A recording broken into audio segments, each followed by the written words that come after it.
Californians and millions of others are still shocked about what happened in New York during this race-based rampage at Tops Market. Dr. Christy Hagan, psychologist and creator of Safe Black Space, with me now live to talk about the impact this incident is having here, way on the other side of the country, and every space really in between. Thank you so much for being with us this morning. Yeah, thank you for having me. Yeah, First, as the true nature of this incident in Buffalo, New York became apparent, what went through your mind? well, it was shock and disbelief. We were actually conducting a Safe Black Space, a community healing circle, when I first heard about it, but didn't have the full kind of context of it. So it was shock, it was disbelief at the sheer tragedy of it and the blatantness of the racism. And so I'm still in many ways for me, a place of kind of numbness around it. Some are very shocked about this kind of blatant targeting, you use that word as well, because of race. But that is a motivation for such violence is unfortunately no surprise for most African Americans. They're struck by the immediate tragedy, but not that those feelings could push someone to these kind of actions.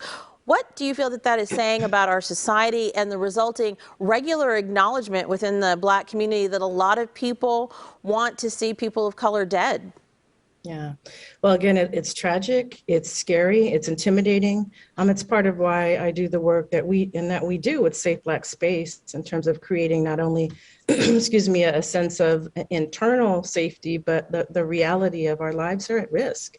And so it's scary, it's unnerving, it's upsetting, and yeah, I'm not sure quite what else to say. I'm at a loss of words in many ways because of the situation and how close, how hard-hitting it is.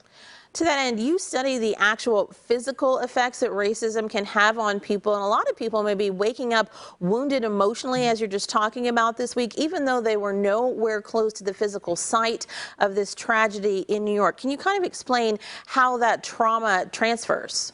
Yeah, absolutely. So I'm looking at both the mental health and the physical impacts of racism, racial trauma, how it can show up in our lives. And oftentimes we may not even be aware of how it can impact us, but it can be nightmares, it can be lack of sleep, it can be nausea, it can be lack of appetite. It can be this sense of hypervigilance, fear, this sense of anxiety around being in places where you may be targeted.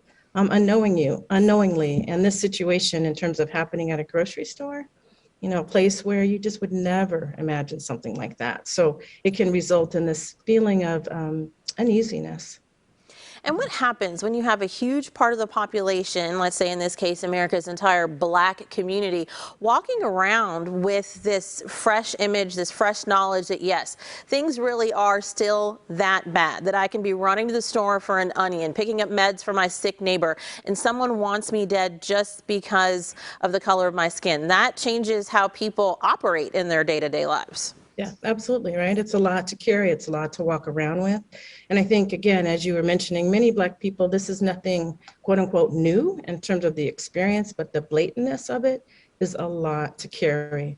I had referred to previously in experiences where we've had major tragedies and killings of Black Americans and Black men, particularly by police violence, where you can have what's called a post-traumatic slave kind of reaction, PTSD, racial trauma, racial fatigue kind of reaction to that. And I think that many people today, over the last few days and upcoming weeks, will be living through that and then needing in some ways, sometimes being asked to explain how we're feeling or why we may be reacting in a certain way. And we may not even have words for it ourselves. You've been mentioning Safe Black Space, the healing circles that you run to help people in our community talk about many of the things that they confront in life when it comes to race and what happens when you're targeted or disregarded because of it. You mentioned that you were actually holding an afternoon of circles when you found out about this incident. Have you scheduled any extra ones? Are people calling for that? Yeah, I think we're in conversation about potentially offering some additional spaces.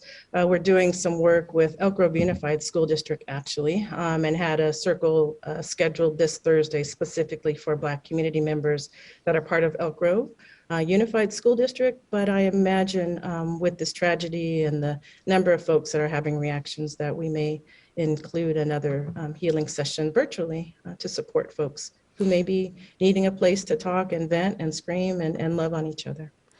You've been a great friend over the years to this hour of Fox 40 News, and we have linked your information before frequently to our website about how someone plugs into the kind of help that you offer, but please tell them where to go right now. Yeah, absolutely. I want to make sure people do know where to go. So go to our website. It's www.safeblackspace.org. Or if you just Google Safe Black Space, you can find our website. And one thing in particular I want to point people to is our Mind, Body, Spirit resource list. So if you go to a tab on our website that's called Resources, you can actually access a number of resources that are specifically provided by and for people of African ancestry. And now might be a perfect time to reach out if you're struggling to get some support. Dr. Christie, as always, thank you so very much. We appreciate you. Thank you so much, Ansiri. Take care.